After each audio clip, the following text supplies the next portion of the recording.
Start with the eighth quality that is known as cleanliness or Suci. Cleanliness is not merely physical hygiene. In Vaishnava philosophy, cleanliness reflects inner consciousness. A clean Vaishnava maintains purity in body, speech, intention, conduct and association. External cleanliness creates discipline. Internal cleanliness creates spiritual clarity. In law, corruption begins with when integrity becomes polluted by greed, dishonesty or misuse of power. Similarly, in spirituality, impurity clouds judgment and weakens devotion. A clean person respects both the sacredness of the body and the sanctity of character. True cleanliness means pure habits, pure dealings, and pure intentions. Prabhupada strongly emphasized cleanliness as an essential principle of spiritual life. He instructed devotees that cleanliness is next to godliness. Temples were to remain physically spotless, deity worship was to be performed with strict purity, and personal habits were to reflect discipline and respect for Krishna. Prabhupada also emphasized intellectual and moral cleanliness, honesty in dealings, purity in relationships, and freedom from intoxication, gambling, and exploitation. From him, cleanliness was not cosmetic, it was manifestation of consciousness.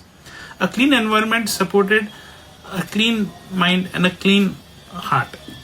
Friends, there was a time when there was Jew temple, lot of rats. Prabhupada said devotees are not chanting the rounds properly, so there were a lot of rats, which meant was because they were not chanting properly, their consciousness was not so high and they were not cleaning their temples properly. Because of not cleaning the temples properly, there were rats in the temple.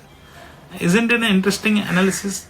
Friends, next is we will discuss from Chaitanya Charitamrita. There is a beautiful pastime of Gundicha margin of Lord Chaitanya Mahaprabhu. Before the Rath Yatra festival in Jagannath Puri, Mahaprabhu personally cleaned the Gundicha temple along with his devotees. He carefully removed dust, straw, dirt and impurities from every corner.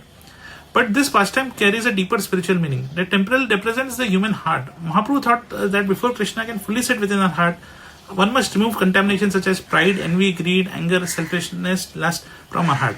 Remarkably, Mahaprabhu himself, the Supreme Personality, personally performed cleaning service, teaching humility and purity through his action. This is Vaishnava's cleanliness, external order combined with internal purification. Srimad Bhagavatam, the teachings regarding devotional service repeatedly emphasize purification through hearing and chanting about Krishna. One important principle is described: hearing Srimad Bhagavatam cleanses the heart of accumulated impurities. The transformation of Ajamila also reflects this truth.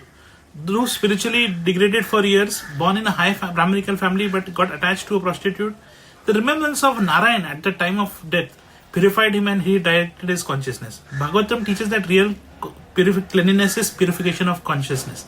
Ajamila, just at the time of death, once he remembered Lord Krishna Narayan, and then he was given a second chance.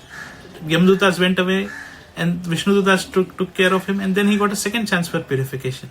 Just because of once of utterance of Lord Narayan. Friends, now we do our court case or legal parallel. A strong legal parallel appears in anti-corruption jurisprudence and constitutional principles demanding transparency in public administration. Courts repeatedly emphasize that institutions must remain free from corruption, bias and abuse of authority because public trust depends upon institutional cleanliness. Similarly, environmental jurisprudence also reflects the principle of cleanliness by recognizing the right of healthy and clean environment as part of constitutional dignity. Clean systems create trust, polluted systems create exploitation. The same principle applies spiritually and legally. Law and spirituality connection. A clean lawyer does not manipulate evidence dishonestly. A clean judge resists corruption and external pressure. A clean spiritualist avoids hypocrisy and double standards. Without purity, even intelligence becomes dangerous. Law maintains external order through ethical standards. Spirituality purifies internal consciousness through devotion. Together they create trustworthy civilization. Conclusion. The eighth Vaishnava quality, cleanliness, reflects respect for both God and society. Chaitanya Mahaprabhu demonstrated to Gundicha margin that cleansing the heart is as important as cleansing the environment. Prabhupada carried this principle globally by establishing disciplined spiritual standards rooted in purity and integrity. Real cleanliness is not superficial appearance, it's purity of purpose, purity of conduct and purity of consciousness. That is where law and spirituality unite. Integrity over corruption, discipline over chaos and purity over exploitation. Thank you so much.